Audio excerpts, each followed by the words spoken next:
राजस्थान में paper leak और भर्ती में हो रहे विभिन्न घोटालों से जो प्रभावित युवा हैं, लाखों युवा जो बहुत हताश थे, निराश थे, उनमें हाल ही में राजस्थान एसओजी द्वारा की गई प्रभावी कार्रवाई से एक आशा की किरण जगी है। और एक बहुत अच्छी बात आज देखने को मिली है कि माननीय मुख्यमंत्री महोदय ने पूरी एसओजी की टीम को बुलाया, पूरी जानकारी ली उनसे और प्रभावी कार्रवाई करने के लिए बोला और उनको सारे साधन उपलब्ध कराने का भरोसा दिया। और एक बहुत सुंदर बात उन्होंने कही कि जब भी एसओजी की टीम थके, देर रात में थकावा महसूस करे, तो उनको उन पीड़ित युवाओं के चेहरे याद आने चाहिए जो कि इन घोटालों में प्रभावित हुए हैं। ये बहुत मोटिवेशन की बात है और इससे एक बहुत अच्छा मैसेज सारी टीम के अंदर जाता है। पहले ऐसा नहीं होता था।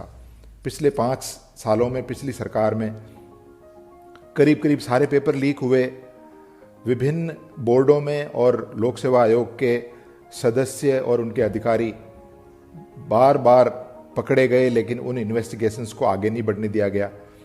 एक राज्य मंत्री का दर्जा प्राप्त व्यक्ति 18 लाख रुपए की रिश्वतखोरी में पकड़ा गया, जिसके मोबाइल में सदस्यों से हो रही चैटिंग, जो संदिग्ध चैटिंग, जिससे कि भर्ती में घपले का एक सुराग मिल सकता था, वो मिला। और तो और उसकी मोबाइल में ओएमआर सीट तक मिली, लेकिन उन इन्वेस्टिगेशंस को आगे नहीं होने दिया।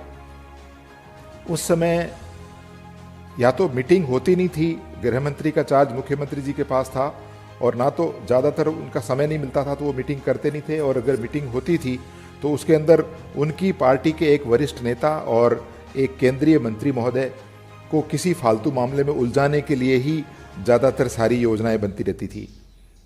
कभी कोई सीरियस बात नहीं हुई कि किस तरह से हम युवाओं के साथ हो रहे कुठाराघात को रोक सकते हैं। 5 वर्ष में कानून व्यवस्था, पेपर लीक, युवाओं के भविष्य के साथ हो रहे खिलवाड़ पर कभी मुख्यमंत्री महोदय ने चर्चा में भाग नहीं लिया। इस संबंध में बहुत चर्चाएं हुई। तत्कालीन समय में विधानसभा में माननीय कटारिया साहब ने इसको बहुत प्रभावशाली तरीके से उठाया था और माननीय विधायकों ने सैकड़ों प्रश्न इस पर पूछे थे, लेकिन एक भी प्रश्न का उत्तर तत्कालीन मुख्यमंत्री जी ने स्वयं नहीं दिया, बल्कि किसी एवजी मंत्री ने दिया, जिससे ये साबित होता है कि कितनी प्रायोरिटी थी उस समय इन विषयों पर। भर्ती से संबंधित बोर्डों और आयोगों में ऐसे संदिग्ध लोगों को लगाया गया जिससे कि पूरा राजस्थान शर्मसार है। पूरे देश के भ्रष्टतम आयोग के रूप में इसकी पहचान होने लगी है। और तो और इनके अपने दल के एक आधिकारिक प्रत्याशी के रूप में चुनाव लड़े व्यक्ति को, जिसने चुनाव में पानी की तरह पैसा बहाया, लेकिन जनता ने नकार दिया, लेकिन उसके बाद भी उनको आयोग का सदस्य बनाया गया है। ऐसे ऐसे लोगों को आयोग का सदस्य बनाया गया जिनके बारे में आम जन बहुत संदिग्ध छवि रखता था। आप विश्वास नहीं करेंगे, ऐसे ऐसे लोग भर्ती में और आयोग में सदस्य बन गए जिनको आप एक संविदा कर्मी की भर्ती के अंदर भी नहीं रखना चाहेंगे। शीर्ष संस्थाओं की दुर्गति पिछली सरकार में माननीय गहलोत साहब के समय पर उनके अपने निजी और राजनीतिक स्वार्थों के चलते खूब की गई। राजस्थान के लाखों युवा बद्दुआ दे रहे हैं, बेचारे गरीब।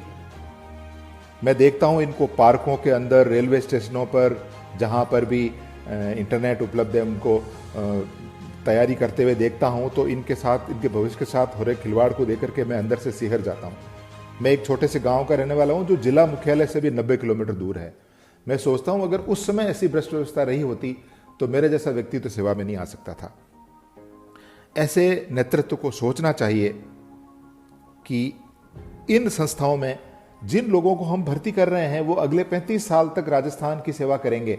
तो यदि हम ईमानदार, स्वच्छ छवि के और पारदर्शी सिस्टम से भर्ती करेंगे तो हम उनसे आशा कर सकते हैं कि वो राज्य की अच्छे से सेवा करेंगे। लेकिन अगर सारा सिस्टम ही भ्रष्ट होगा और सारा सिस्टम फेवर के रूप में होगा, अपने चुनिंदा लोगों के रिश्तेदारों को भर्ती करने में लगा होगा, तो उस पर जनता का विश्वास कभी भी नहीं होगा।